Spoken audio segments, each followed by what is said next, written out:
In the winter of 1855, the deadliest place in the British Empire was not a battlefield. It was a hospital. In one enormous building on the edge of Constantinople, 4 miles of beds, and in the worst month, 42 out of every 100 patients carried in were carried out dead. Within 4 months, that number fell to 2. The person most responsible was not a general, not a surgeon, not a minister. She was a 34-year-old woman the army had never wanted there, and the famous lamp is the smallest part of what she did. Florence Nightingale saved more lives with a diagram than she ever saved on a night round. This is the story of how she did it twice, once with her hands and once for 30 years from her bed with mathematics. She was born rich enough that her life was fully planned before she could walk. Embroidery, drawing rooms, a good marriage. Her family named her after the city where she was born, Florence, and expected nothing from her but ornament. There were 2 problems. The first, at 16, she wrote that God had called her to service, and she meant it literally. The second, she was ferociously good at mathematics, tutored in an age when a lady studying numbers was considered mildly scandalous. She begged to study nursing in her world, roughly equivalent to announcing a career in a tavern. Her family refused for nearly a decade. Her mother wept. Her sister had hysterics. She turned down a suitor she loved and studied hospital reports at dawn in secret, the way other people hide love letters. When she finally trained at a German religious community and took over a small London clinic, she was 33, and she had spent 17 years waiting for a door to open. The door opened because of a catastrophe. In 1854, Britain went to war with Russia in the Crimea, and for the first time in history, a newspaper telegraphed the truth home faster than the army could bury it. British soldiers were dying in hospitals like flies, without blankets, without soap, without anyone to feed them. The Secretary at War, Sidney Herbert, was an old friend of Nightingale's, and he did something no British government had ever done. He sent a woman, officially, to run nursing in a war.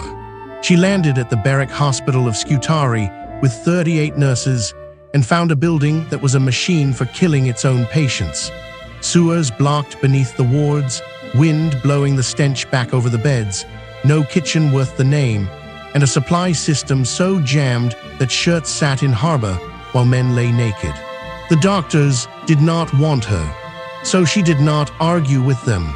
She had money, public donations through the Times, and she simply bought what the system swore could not be provided. Brushes, food, shirts, 200 of everything. And then came the part the legend leaves out. At first, she was losing. Through that winter, the hospital she now helped run became the deadliest place in the war. February 1855 was the bottom. Of every 100 men admitted, 42 died. Not of wounds. Wounds killed almost nobody at Scutari. They died of cholera, typhus, dysentery. The building itself was the weapon. In March, the government sent out a sanitary commission with the power to dig.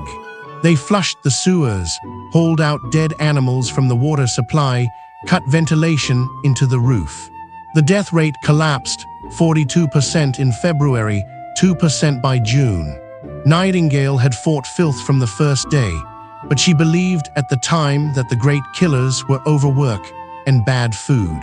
The full truth that the hospital had been murdering its patients and that her own wards sat on top of the cause, she would only prove to herself after the war, sitting with the numbers. Most famous people would have buried that conclusion. What she did with it, instead, is why she matters. At night, when the medical officers had gone, she walked the 4 miles of beds with a small lamp, alone. The soldiers wrote home that they kissed her shadow as it passed.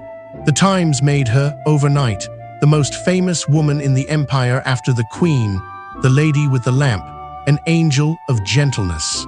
It is a beautiful image, and she despised it. Not because it was false. She did walk the wards, she did sit with the dying, She answered their letters and guarded their pay, but because it was small. Gentleness had not cut the death rate from 42 to 2. Engineering had. While Britain sang songs about her lamp, she was compiling lists, counting deaths, cross-examining orderlies. And the war gave her one more thing to carry, a fever she caught in the Crimea that broke her health permanently. She came home in 1856, 36 years old, a national saint, and within a year she was an invalid, confined for most of the next half-century to a bedroom in London. The active life was over. The important one was about to start. From that bedroom, she opened her second war against the British Army's own arithmetic. Her ally was William Farr, the government's chief statistician. Her weapon was an 830-page report she wrote for a royal commission, crammed with tables no cabinet minister would ever read. She knew they would not read them, so she did something almost unheard of in official documents. She drew the numbers. Her polar area diagram, the rose chart, shows the year of the war as a clock face of colored wedges. Blue for deaths by disease, red for wounds. The blue does not just exceed the red. It swallows it. One glance does what 800 pages cannot. She had invented, almost casually, modern data visualization as a political weapon, and she aimed it deliberately at the people who counted, saying the diagrams were designed to affect through the eyes what we failed to convey to the public through their word-proof ears. In 1858, the Royal Statistical Society elected its first woman fellow. The Angel of the Lamp was, in her own words, a passionate statistician. The charts worked.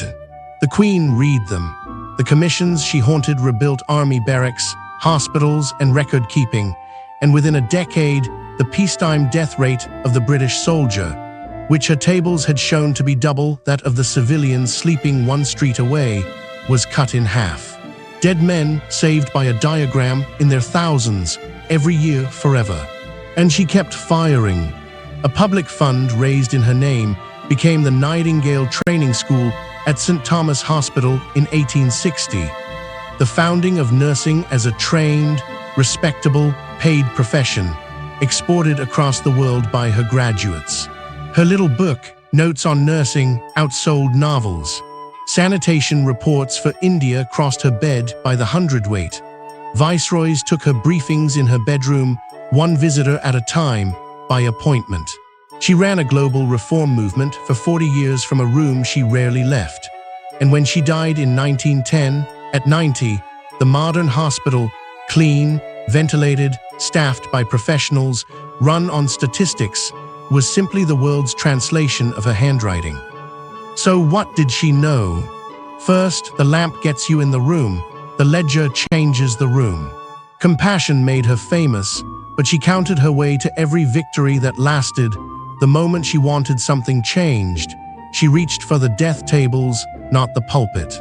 Second, make the truth impossible to unsee. She assumed, correctly, that the people with power would never read the appendix. So she turned the appendix into a picture that a minister or a queen could grasp in 2 seconds and could never afterwards forget. If your truth matters, its packaging is not beneath you, it is the whole battle. And third, a locked door is not a verdict on you. Every door she ever needed was locked. Profession, war office, parliament, all of it closed to women. She went through anyway, through a friendship, through a newspaper fund, through a bedroom that became the most influential office in the empire. Next time, a man whose every door stayed locked to the end. He sold one painting in his life, and today they queue around the block to see the rest. Vincent van Gogh, What the Failure Knew.